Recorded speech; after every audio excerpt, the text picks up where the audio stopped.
இது ஓரத்தில் என்ன செடி மாமா இது? உளுந்து.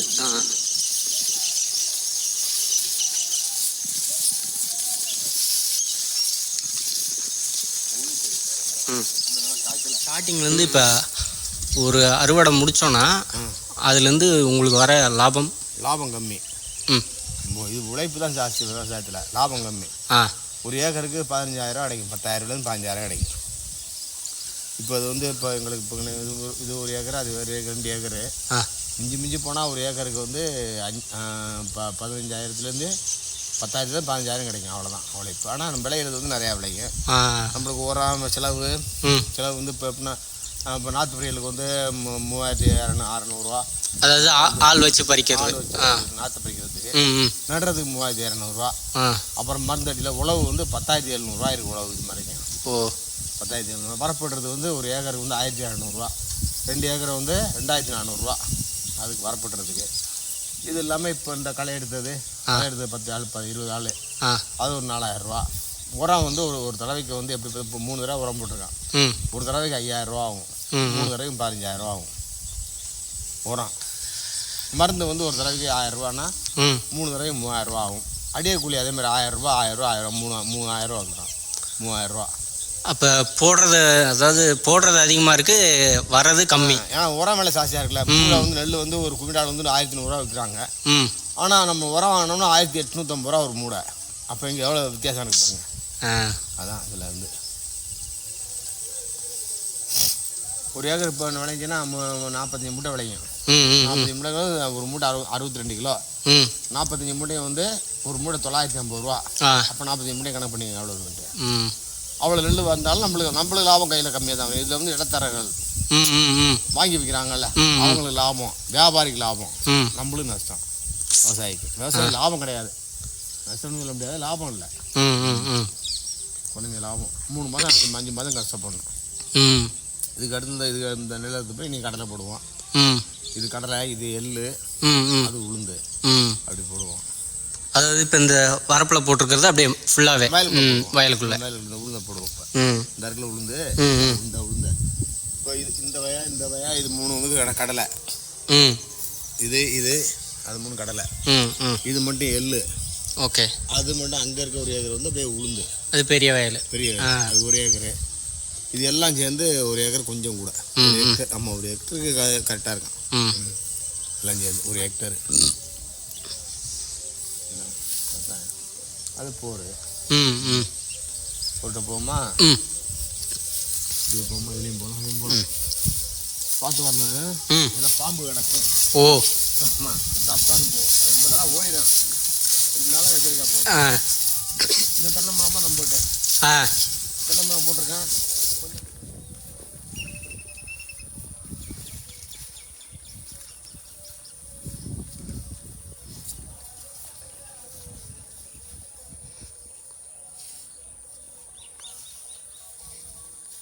இந்த வாய்க்காலில் ஓடுற தண்ணியும் யூஸ் பண்ணிக்கலாம்.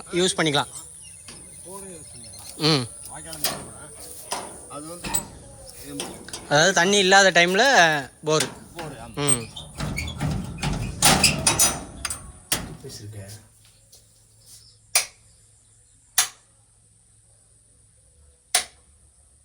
ஒரு பேஸ் இல்லை இருக்க, ஒரு பேஸ் இல்லை.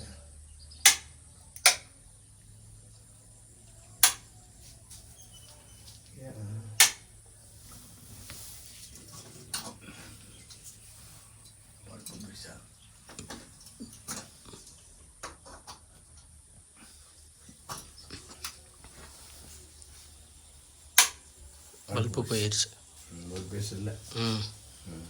அதான்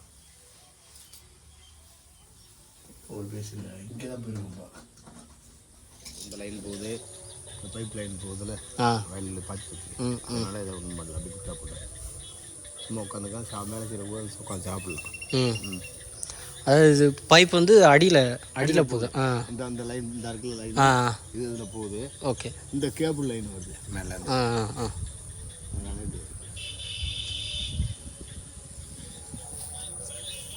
இந்த தண்ணி இது இது போரில் உள்ள தண்ணி. ஓகே. இது தண்ணி. அதுலேருந்து வெளியில் விழுந்து அது அப்படி போகுமா? இதுலேருந்து இந்த இருக்கு ஒரு குழாய் ஒன்று. ஓகே. இங்கே ஒரு குழாய் இருக்கும். இதில் பார்த்தீங்கன்னா நம்மளுக்கு அந்த வேலுக்கு போகும். ஓகே. இதில் பார்த்தீங்கன்னா இந்த வேலுக்கெல்லாம் பார்த்தீங்கன்னா சரி. இல்லை எல்லா வேலும் பண்ணிடும். இதில் போகிறப்ப வழியில் யாரும் எடுக்க மாட்டாங்களா? அது இந்த மாதிரி தண்ணி போச்சுன்னா எடுப்பாங்க. நம்ம தனியாக நம்ம போட்டு கொண்டு போகும்போது எடுக்க மாட்டாங்க. ஓகே. தனியாக இப்போ இந்த மாதிரி ஆற்றுலேருந்து போச்சுன்னா எல்லாரும் ஆள் கொஞ்சமாக எடுப்பாங்க. நம்ம போர் போட்டு கொண்டு போனோம்னாக்கா அதை எடுக்க மாட்டாங்க. அது படுக்கு போயிட்டு. சரி. இந்த எலி தொல்லை எப்படி? எலி எக்கச்சக்கமாக இருக்க. இதுக்கு இப்போ நான் வந்து 5000 எலி பிடிச்சிருக்கேன். இப்போ இது வரைக்கும் 5000 ரூபாய்க்கு எலி பிடிச்சிருக்கேன். அந்த பாரு உடம்பு அவ்வளோ விஷயம் தெரியுது. அது மாதிரி எலி அது பாடு தெரியும். அதில் பிடிக்க நம்ம கிட்டி போட சொன்னோம்னா அந்த இங்கே இருக்கான் நல்லா குருவிக்காரங்க, அவங்க வந்து கிட்டி போடுவாங்க. அவங்க போட்டு பிடிச்சிருவாங்க. இந்த வயலில் 28 எலி பிடிச்சான். இதில் அதில் 3 லைன் வந்து 20 எலி பிடிச்சான். அதில் 30 எலி பிடிச்சான். ஒரு எலிக்கு 50 ரூபா. உங்களுக்கு கொடுப்பாங்களா? நான் கொடுக்கணும். நீங்கள் கொடுக்கணுமா பிடிக்கிறதுக்கு? இப்போ அந்த எலியெல்லாம் அவங்க கொண்டு போய் விற்றுட்டு போயிடுவாங்களா? நல்ல எலி அந்த இடத்துக்கு போயிடுவாங்க சமைக்கிறதுக்கு. மண் வெட்டி பசி போயிடுவாங்க. இங்கே இடம் இருக்கா அதில் வெட்டி பசி போவாங்க. மற்றெல்லாம் வெட்டி கொண்டு போயிடுவாங்க. இந்த பாம்பு வந்துச்சுன்னா அதை என்ன பண்ணுவீங்க? பாம்பெல்லாம் வெட்டி விட்டுறது. அதுவே ஓடி நம்மள ஒன்றும் பண்ணாது. அது அடிக்காது. அது விஷம் இருக்கிற பாம்பாக இருக்குமா? இல்லை விஷம் பாம்பு வரும். நல்லா இந்த பாம்பு நல்லா பாம்பே வரும். நான் ஒரு அடிக்கு உட்காந்து நல்லா பாம்பு வந்துச்சு. அது நம்மளை ஒன்றும் பண்ணாது. நம்ம தான் கள்ளி இப்படி தான் தேர்த்து கடிக்கும். எனக்கு அது பாட்டுக்கு ஓடிடும். ஓகே. ஒன்றும் அது மிதிக்கப்படாது. சேட்டை பண்ணாமல் இருந்தோம்னா அது பாட்டுக்கு ஒதுங்கி போயிடும். மேலே ஏறினா கூட அது பாட்டுக்கு அப்படியே இறங்கி போயிடும். கையை சாப்பிட்டோம்னா டப்புன்னு போட்டுரும். எல்லா பாம்பும் விஷம் பாம்பு எல்லா பாம்புமே இருக்கும். நம்ம படுத்துருந்தோம்னா அங்கே படுக்க மேலே வந்து ஏறான். 12 கண்டு படுத்தோம்னா கடிச்சு போடும். டக்குன்னு நம்ம ஒதுங்கிறான். அவ்வளோ எடுக்காது. அப்படி போயிடும். இதுக்குலாம் இருக்கும். உடம்பு இதை விட பெரிய உடம்பு வந்திருக்கா? பெரிய உடம்பு கட்டியான உடம்புலாம் வந்திருக்கு. முயல் வரும் இது வெயில் காலத்துக்கு. அப்படியா? இப்போ இந்த ஏப்ரல் மேல பார்த்தீங்கன்னா இங்கெல்லாம் சும்மா தரிசு தானே இருக்குது. தண்ணி இருக்காது. இல்லாத முயல் வந்து அங்கே எங்கே குளிர் பண்ணிக்கிட்டு அதுக்குள்ளே இருக்கான். ஓகே. ஒரு வாட்டி இங்கே ஒரு முயல் அப்படி விரட்டினாங்க ஓடி பிடிச்சிட்டு போக்கான். அங்கே போய் பதிக்கிறோம். இந்த பக்கம் செடி தானே அந்த திரியில செடி அதில் போய் பதிக்கிறோம். முயல் நிறையா வரும். காட்டு முயலோ? காட்டு முயல் அங்கங்கே குடி வண்டிக்கிட்டு இருக்கு. இந்த வயலில் அடிக்கடி வந்து உட்காரும். இது இந்த வயல்? அந்த வயலில் வயலில் நம்ம வயலில் இந்த வயலில் உட்காரு நிறையா. சிலது குட்டி போட்டோம். குடி பிடிச்சிக்கிட்டு இந்த மாதிரி இடம் இருந்துச்சுன்னா அதுக்குள்ளே போய் இப்போ குட்டி போட்டோம். அது இந்த மாதிரி ஓட்டை இருக்குல்ல, அது குட்டி போட்டோம். குட்டி போட்டு கொஞ்சம் நாளில் கூட்டிகிட்டு போயிடும். மயிலோட அட்டகாசம்? மயில் தான் ஐயோ நிறையா தொல்லை. எவ்வளோ மயில். இப்போ காலைல வரணும். ஒரு 8 மணிக்குள்ளே வரேண்ணா. அவ்வளோ மயில் இருக்கும். ஃபுல்லாக ஆண் மயில் பண்ணி இந்த கோழி எப்படியே குஞ்சியில் கூட்டி தெரியுது அதே மாதிரி கூட்டி தெரியும். புட்ட மயில் முன்னால் போச்சுன்னா பின்னால் குஞ்சு நிறைய இப்போ அப்படியே ஒரு 20 குஞ்சு இல்லாமல் போகும். அதுக்கு பின்னால் தான் ஆண் மயில் அப்படியே வரும். ஓகே. அது பறந்தாலும் இது பார்க்க முடியும். அதை எப்படி சமாளிப்பீங்க? அடிக்க வேண்டாம் மயிலெல்லாம். இல்லை அது வந்துச்சுன்னா கூட அந்த நெல்லெல்லாம் கொத்தி இது பண்ணிடும். அங்கே அந்த பக்கம் போயிடுச்சுன்னா நெல் எழுத்துறேன். இது நான் பால் பிடிச்சி நெல் முத்திடுச்சுன்னா உயிர் அப்படியே வாயை வச்சு அப்படி உரியிடும். அப்படியே இந்த அளவை வச்சு அப்படியே உருவோம். எல்லையோட மயில் தான் நிறையா சாப்பிடும். உள்ளே இறங்கி வெட்டி சாப்பிடும். இங்கே கரையில இருந்தே சாப்பிட்டு போயிடுவாங்க அப்படியே. அப்புறம் நண்டெல்லாம் சும்மா தெரியும். அதுக்குள்ள அது உள்ள அதெல்லாம் எதுவும் பண்ணாது. அது அதை நண்டு ஒன்று முடியாது. அது கிடைக்கிறவங்களுக்கு எடுத்துகிட்டு போய் வீட்டில் வச்சு சாப்பிட்ருவாங்க. நண்டு மட்டும் இப்போல்லாம் இங்கே ஒதுங்கி இருக்கேன். ராத்திரியில் வந்து லைட் அடிச்சோம்னாக்கா அதெல்லாம் பார்த்தீங்கன்னா ஃபுல்லாக நண்டு நெத்தை புரை போகணும். கவர் வச்சுக்கிறாங்க.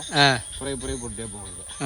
பக்கத்தில் வெயில் அடிச்சுன்னா ஓடி எல்லாம் போதிக்கிறாங்க. எல்லாம் அந்த ஒரு இடத்துல ஒரு சின்ன சின்ன ஓட்டை இருக்கும். அந்த இருக்குல்ல நண்டு நீட்டிக்குது. இந்த அவர் இருக்கு அந்த இருக்குல்ல அது மாதிரி வந்து நீட்டிக்குது. அது நண்டு கல்லை விட்டுல போட்டு ஓடி போட்டு நண்டு அது எப்படி வந்து பார்த்துக்கிட்டு இருக்கேன். ஏன்னா மணி 6 மணி ஆயிடுச்சுல்ல. நீங்கெல்லாம் இறங்குவா உள்ள கீழே. அது நண்டு ஃபுல்லாக அது நைட்டில் வந்து ஒரு 7 மணிக்கு வந்தோன்னா போதும். 9 மணிக்கு ஒரு சாகு பிடிச்சி போடலாம். அப்படி அவ்வளோ நண்டு தெரியும். நைட்டில் அந்த பாம்புகள் பயந்து நிறையா பேர் வரமாட்டா. கடிக்காது தான் பயம் அவங்களுக்கு. நம்ம தெரியாதுக்குன்னே நம்ம சிப்பமாக கடிச்சு போடுவோம். இந்த உளுந்து எல்லாம் கிடக்கல பிள்ளைலாம் இருக்கு, இதை இவ்வளோ பதுங்கிக்கிட்டு கிடக்கும். நம்ம தெரியாமல் நிற்கிறோம், நம்ம வேணும் நிற்கிறதில்ல. நம்ம நடந்து போவோம், திடீர்னு காலுக்கு மிதி விட்டுறேன், டப்புன்னு கடிச்சு போடுறோம். அதுக்காண்டி பயந்து அதுதான் போகும்போது எல்லாம் குச்சி வச்சு தட்டிகிட்டே போவோம். அப்படி அந்த சத்தம் கேட்டுச்சுன்னா அவங்க ஒதுங்கி போயிடுவாங்க. அதே மாதிரி காலால் போய் எட்டுவா அந்த இதை இப்படி எத்தும்போது அந்த சத்தத்துக்கு ஓடிடும். இல்லைன்னா கட்சி போடுறாங்க. பட் வந்து சிஆர் அது வந்து கல்சரு, அதான் உயரம் கம்மி, இது உயரம் ஜாஸ்தியாக இருக்கும். ஓ, இது இந்த ரகம் இதெல்லாம் கல்சர் ரகம், இதெல்லாம் உயரம் கம்மியாக இருக்கும். அந்த பேர் உயரம் கம்மியாக இருக்கும். இது சிஆர் உயரம் ஜாஸ்தியாக இருக்கும். நெல் அதை விட ஏக்கருக்கு 10 மூட்டை ஜாஸ்தியாக இருக்கும், ஏக்கருக்கு 10 மூட்டை கம்மியாக இருக்கும். அது சீக்கிரம் விளையும், இது கொஞ்சம் லேட்டாக விளையும். இது வந்து 120 நாள், இது 150 160 நாள் ஆகும், 30 நாள் ஜாஸ்தி ஆகும். ஓகே, 150 நாள் அப்படின்னு கணக்கு பண்ணி 5 மாதம் வரும். 5 மாதம் 5-5.5 மாதம் வரும். இது 3.5 மாதம் 4 மாதத்தில் விளையாடு. ஆல்ரெடி அந்த இதுக்கு வந்துருச்சுன்னு நினைக்கிறேன், அப்படி தானே? பழம் நம்மளுக்கோட ஒரு மாதம் பின்னால் ஆட்டாங்க. நம்ம புரட்டாதி மாதம் நாற்று போனோம், அவங்க ஐப்பதெல்லாம் 30 நாள் வந்துச்சு. அதுலேருந்து நெல் நம்பிச்சு பால் பிடிக்கல. நம்மளுக்கு இப்போ தான் அப்படியே இருக்குது, இப்போ தான் கதெல்லாம் வெளியே வந்துருக்கு. அவங்களுக்கு பால் பிடிச்சிச்சு, அவங்களுக்கு அறுவடைக்கு சீக்கிரம் வந்துடும். நம்மளுக்கு ஒரு 15-20 நாள் பின்னால் வரும். ஓகே, ஒரு மாதம் பின்தான், இது ஒரு மாதம் பின்தான், அது ஒரு மாதம் பின்தான். இதை விட அதுக்கே சின்ன வேலைக்கு 500 அப்படி கணக்கு. அப்படின்னு பார்த்தா அந்த வேலையில் விவசாயத்தில் வந்து லாபம் இல்லை. சும்மா நிலம் வச்சுருக்கோமே, சும்மா தஞ்சாக இருந்தால் அசிங்கமாக இருக்க முடியாது, அது பண்ணுறது அந்த மாதிரி. கூடையில் ஏதாவது இப்போ 2 போகம் பண்ணோம்னா ஒரு போகத்தில் ஏதாவது கிடைக்கும். ஒரு போகம் ஃப்ரீயாக எல்லாம் செலவுக்கே செய்யாது. 2 போகம் அதாவது போடுற காசு அப்படியே போயிடும். நெல் போடுறது வந்து நெல்லில் வந்து பெரும்பாலும் நம்மளுக்கு ஒன்றும் கிடைக்காது. அடுத்து கடலில் போட்டோம்னா அதில் 10-5 நம்மளுக்கு கிடைக்கும். வேற இல்லைன்னா விவசாயம் எத்தனை வருஷமா பண்ணுறான் பாருங்க. அப்போல்லாம் மாடு, இப்போல்லாம் மிஷின் வந்துச்சு. இப்போ எல்லாம் மாடெல்லாம் இல்லை. உழவுக்கெல்லாம் மாடு தான் ஓட்டி வருது, மாடு எல்லாமே மாடு ஓட்டி வருது. இப்போ எல்லாமே வந்து இயந்திரம், எல்லாம் டிராக்டர் உழவுக்கு, கூப்பிடுறது டிராக்டரு, மருந்து கருது விட்டுறது கருது வண்டி வந்துருச்சு. எல்லாம் ஆடு வச்சு தான் எல்லாத்தையும் செய்யணும். இப்போ அந்த வண்டிலாம் போகிறதுனால அந்த மண் இதுவாகும்னு சொல்லுவாங்களே, அது மண் இருக்கு. போது அது இதை முடியாது, அதுலேயே ஓடிட்டு இருக்க மாட்டோம்ல, அது சீசன் மட்டும் தானே. இப்போ நம்ம நாற்று போகிறோம்னா நாற்று போகிற அந்த ஒரு மாதம் ஓடும் வண்டி. இப்போ இங்கே உப்பு அடிக்க வர்றது, கடத்தலுக்கு வர்றது, அந்த ஒரு ஓடும். அப்புறம் தான் நம்ம அது போயிடுது. அப்புறம் படத்தில் விடுதோம்னா அது மேலே கிளம்பிடும், அப்படியே மண் பொழுது உழுப்பாயிடும். இப்போ பாரு, இதுக்கு அதுக்கு உயரம் கம்மியாக இருக்கும். அதான் ஒரே மட்டும் வயல் தான். ஆமாம், உயரம் வரைக்கும் உயரம் கம்மியாக இருக்கும். ஏன்னா இது வேற, இது வந்து இது, அது வந்து வேற. அது இப்போ கருத்து பழுத்துருச்சு. நம்மள்ட்ட அந்த பணம் வந்துட்டு 1000 வாங்கிட்டு போவான். கரெக்டாக 10 நாள் 20 நாள், ஒரு மாதம் கூட வச்சுருப்பான். ஒரு மாதம் பொறுத்து மூட்டை 150 ரூபா 200 வச்சு விற்றுருவாங்க எக்ஸ்ட்ராவா. அவன் ஏன்னா முதல் போட்டு வைக்கிறான்ல, முதல் போட்டு வாங்கி வச்சு நம்மள்ட்ட வந்து அந்த வச்சுக்கிற முடியாது. ஏன்னா அடுத்த உடனே கடங்காரனுக்கெல்லாம் கொடுக்கணும், எல்லாருக்கும் நடவாடு கொடுக்கணும், நிலப்பெரிய ஆள் கொடுக்கணும், உழுதாடு கொடுக்கணும், எல்லாருக்கும் கொடுத்து பாருன்னா அப்போ கொடுக்காது. அவன் வாங்கி ஸ்டாக் வச்சுருவான். அப்படியே வச்சுட்டானா ஒரு மூட்டை 100 ரூபான்னு என்னாச்சு, 500 மூட்டை 200 மூட்டை 500 மூட்டை வச்சுருப்பான். இப்போ அவங்க கிட்ட போனதுக்கப்புறம் அந்த அரிசியை பாலிஷ் பண்ணுவாங்களா? பாலிஷ் பண்ணுவாங்க. அவங்க மிஷினில் கொடுத்துருவாங்க, அவங்களோட மிஷினில் போட்டுருவாங்க. அவங்க அவிச்சு அரிசியை பாலிஷ் பண்ணி திரும்ப விற்பனைக்கு கடைங்களுக்கு ஒரு ஒரு கிலோ நெல் ஒரு 15 ரூபாய்க்கு போகும். அவங்கள்ட்ட இருந்து வாங்கும்போது ஒரு கிலோ அரிசி 50 ரூபா 60 ரூபா கொடுக்கும். அது வந்து நம்மளே அவிச்சு அரைச்சி சாப்பிட்றது இது நல்லது. பாலிஷ் பண்ணாலும் எல்லாம் கெமிக்கல் தானே, இப்போ எல்லாமே கெமிக்கல் தானே. அதனால ஆளுகளுக்கெல்லாம் உடம்புலாம் அப்புறம் நோய் வர்றது எல்லாம் வர்றதுலாம் இப்போ நம்மள தானே இருக்கு. அப்படின்னால 150 வயசு 120 வயசு எல்லாம் வந்துருக்காங்கல்ல, அவங்களாம் அந்த மாதிரி வந்தது இல்லை. காரணம் என்னன்னா அவங்க வந்து இந்த மாதிரி கை போட்டு அரிச்சு மிஷினில் அரைப்பாங்க. ஆனால் அவங்களே அவிச்சு காயப்போட்டு கொண்டு போவாங்க. 3 நாள் பொறுத்து தான் அவங்க இது பண்ணுவாங்க. அவிச்சு காயப்போட்டு 3 நாள் 4 நாள் பொறுத்து அவங்க மிஷினில் அடிப்பாங்க. அந்த அளவுக்கு பக்குவமாக காய வைப்பாங்க.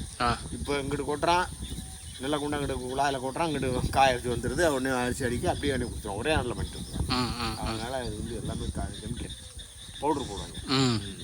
இதெல்லாம் பூச்சி இருக்குதா, இதெல்லாம் பூச்சி, இந்த வெள்ளையாக இருக்குதான் பூச்சி. இந்த ஒரு கருத்து பூச்சி தின்னுருக்கு. இது வந்து பூச்சி தின்னது இருந்தா வெள்ளையாக இருக்கு. இல்லை பூச்சி இருக்க முடியும், பார்த்தா பூச்சி இருக்கிறதுல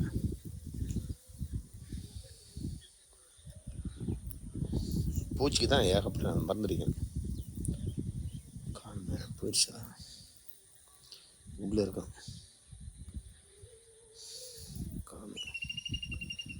வேறு இருந்தால் அப்படின்னு பார்க்கலாம். நல்ல கருத்தில் இருக்கான்.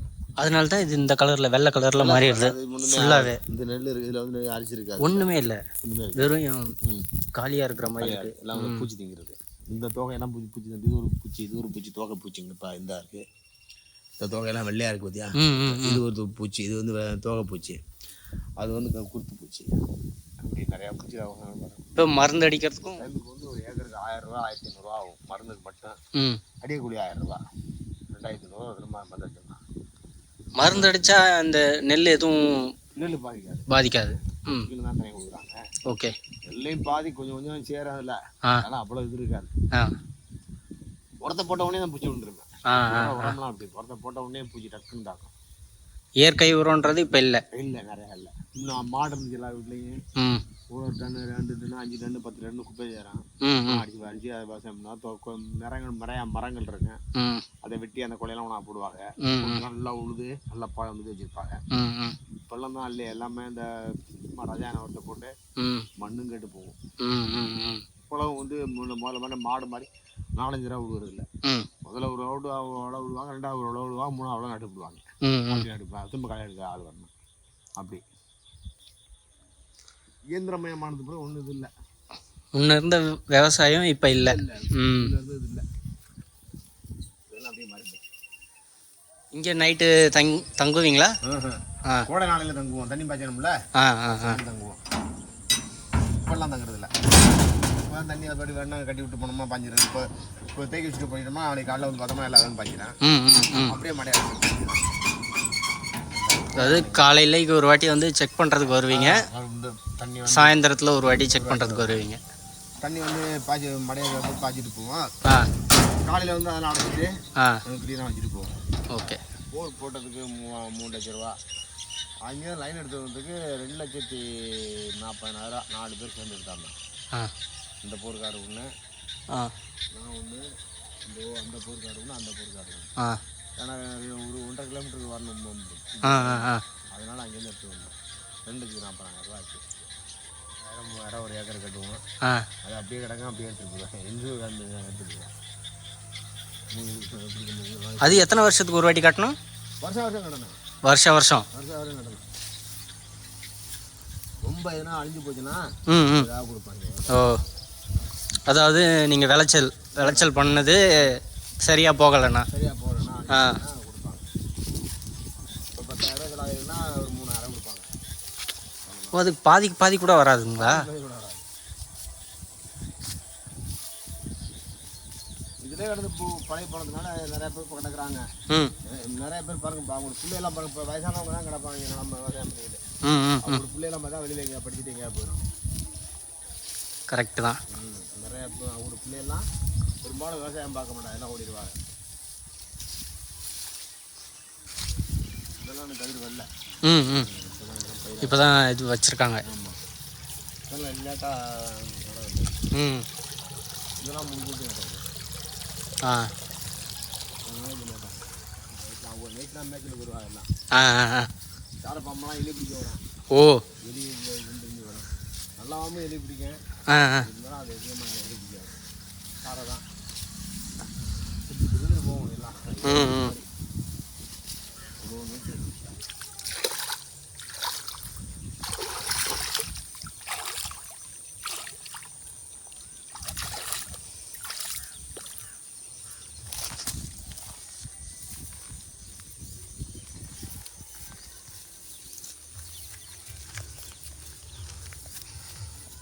இதான் அந்த பாசனத்துக்கு வர தண்ணி. இந்த பக்கம் வயல், அதாவது வாய்க்கால் வழியாக போகிறது. வழி